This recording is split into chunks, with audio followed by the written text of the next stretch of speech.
They said the whistling wasn't meant for you. They said if you answered, something else would know where you were. I moved to the mountain town in late October when the trees were already bare and the nights came early. It was supposed to be quiet, 6 months to finish a freelance job and disappear again. The locals were polite in that distant way, like they were careful not to learn my name. I chalked it up to small town reserve. On my first night, I noticed the silence, not the peaceful kind. No crickets, no wind through the trees, just a heavy stillness that pressed against the cabin windows.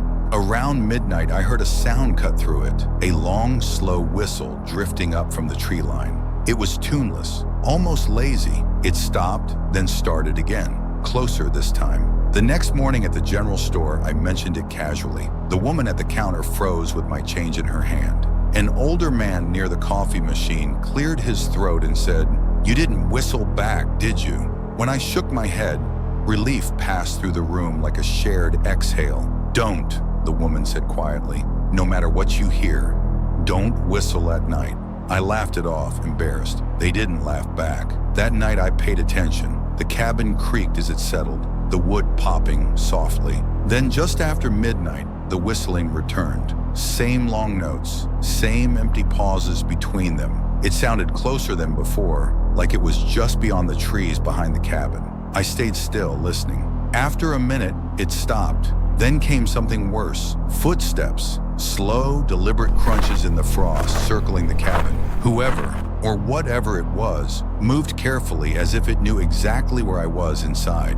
I held my breath until my lungs burned. Eventually, the footsteps faded back into the woods. The next morning, I found footprints, bare feet, too long. The toes dragged, carving thin lines through the dirt. I went back to the store. The older man from before was there again. I showed him a picture on my phone. He didn't even look surprised. "You hear it again?" he asked. "Yes." "And it came close?" I nodded. He leaned in. "It's learning you." That night, I locked every door and window. I told myself I was being ridiculous, that isolation does things to your head. Around 11, I turned on the TV for noise. At midnight exactly, the screen flickered off. The whistling started immediately. This time it was different. Shorter notes, almost playful, like it was experimenting. Then from somewhere just outside the cabin, I heard my own voice say my name. It wasn't a perfect imitation. The timing was wrong, the cadence slightly off, like someone repeating words they didn't fully understand. My skin prickled with cold. I pressed my hands over my mouth, terrified I might make a sound without meaning to. The voice tried again, closer, right outside the bedroom window. "My name," it said softly. Then it whistled, brief, sharp notes that felt like a question. I don't know how long it stayed. Hours, maybe. Eventually, exhaustion dragged me into a shallow, dreamless sleep. I woke just before dawn to scratching at the wall, not pounding, gentle, patient scraping. When the sun finally rose, it stopped. I packed that morning, threw everything into my car without sorting. As I was leaving, the woman from the store stood by the road, like she'd been waiting. "You heard it call you," she said. "Yes." "You answer it." "No." She studied my face. "Good. That means it hasn't finished yet." I asked her what it was. She shook her head. "Doesn't matter. Just don't give it your breath." I drove until the mountains flattened and the trees thinned.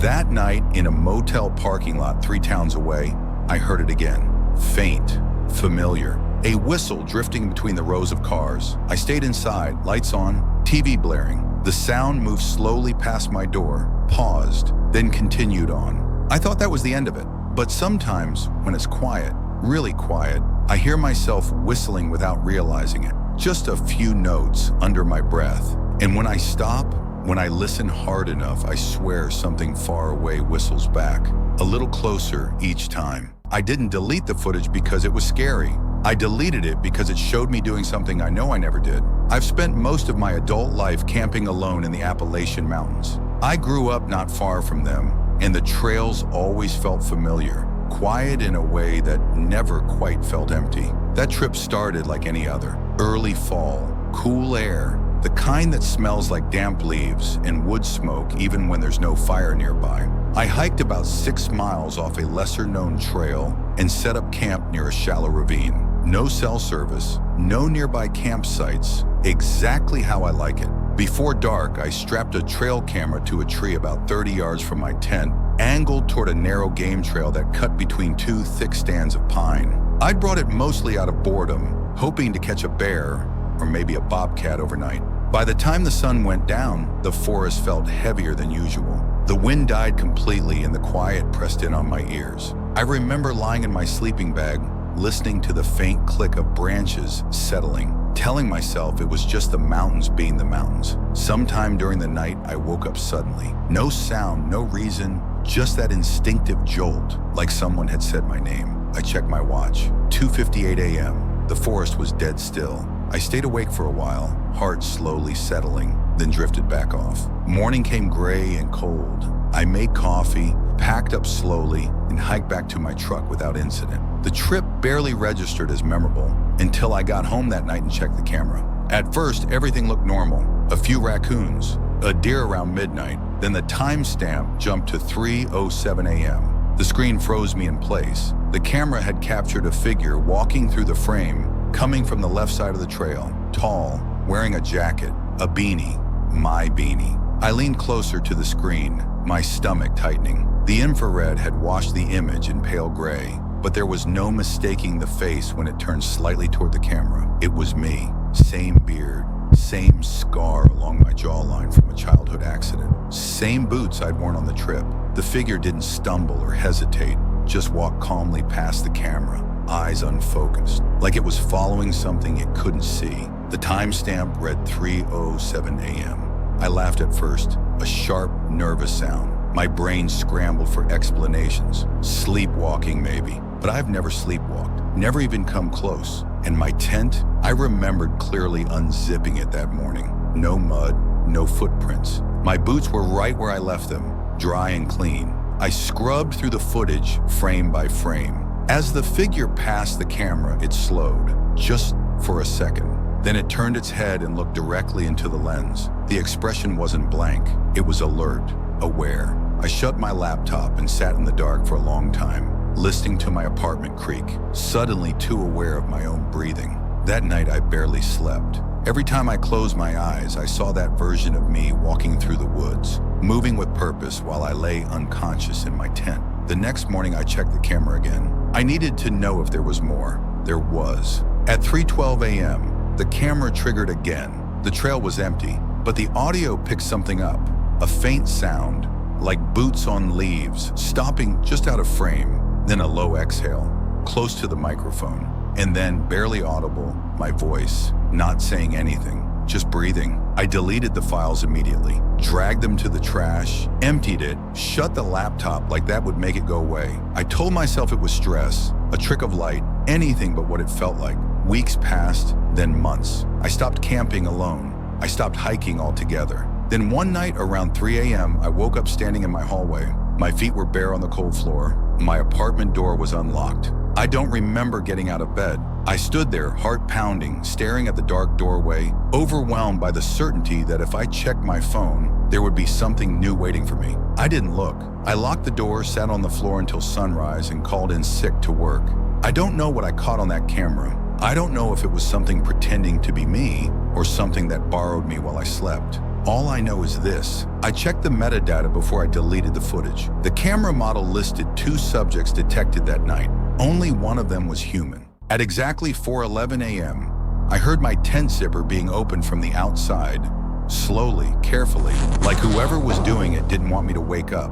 What scares me most is that when I looked, the zipper was completely closed. I go camping alone a lot. I always have. I like the quiet, the kind you can't get anywhere else. No cars, no phones buzzing, just wind through trees and insects doing whatever it is they do all night.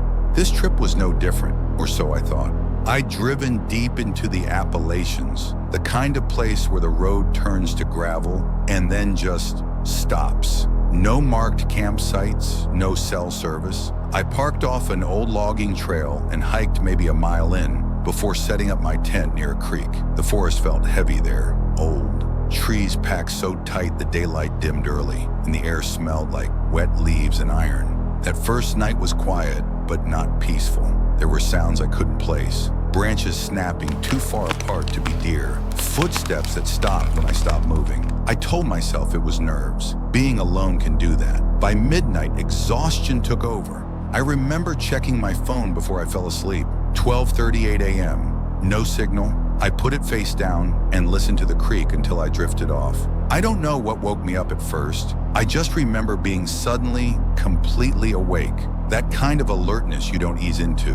My heart was already beating hard, like it knew something before I did.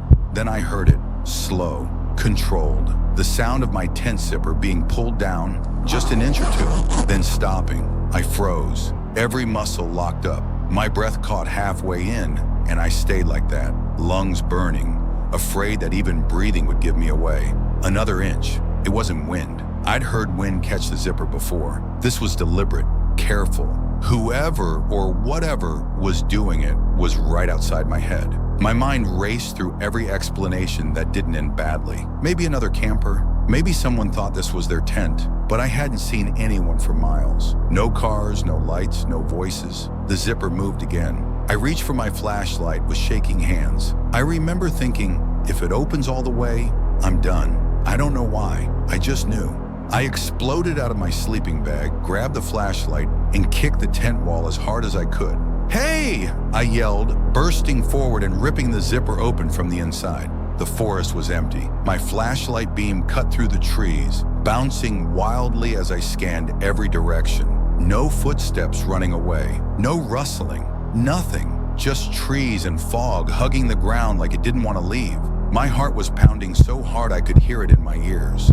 Then I looked down at the tent. The zipper was fully closed, not halfway, not partly open, completely shut, pulled all the way to the top. I stood there staring at it, trying to understand how that was possible. I knew what I heard. I felt it happening. The sound had been inches from my ear. I checked the zipper with my hands. It moved normally. No snag, no resistance. No way it could have zipped itself back up. I didn't sleep after that. I sat inside my tent with my flashlight on, back against the far wall, listening. Every sound felt amplified. The creek, the insects, the trees creaking like joints. At 4:11 a.m., my phone lit up. The screen came on by itself. No notification, no vibration, just the time glowing white in the darkness. 4:11. I hadn't touched it. That's when I heard footsteps. Slow, heavy, not trying to hide anymore. They circled my tent once, twice. I could see the shadow of something tall blocking out the dim starlight, stretching across the tent wall. It stopped right where my head was. I didn't scream. I couldn't. My throat felt locked shut. Then right next to my ear, I heard breathing. Not animal, not human, too slow, too deep. The zipper didn't move this time. Instead, something pressed gently against the tent wall, like a hand feeling for where I was. I don't remember packing up. I don't remember how I got to my car. I just remember running, branches tearing at my clothes, the sound of something following me until the trees finally thinned. I drove straight home, didn't stop until the sun was fully up. A week later, when I unpacked my gear, I found something stuck in the zipper track, a single long gray hair. I don't camp alone anymore, and I never unzip my tent at night because whatever was out there knew how to open it without being seen.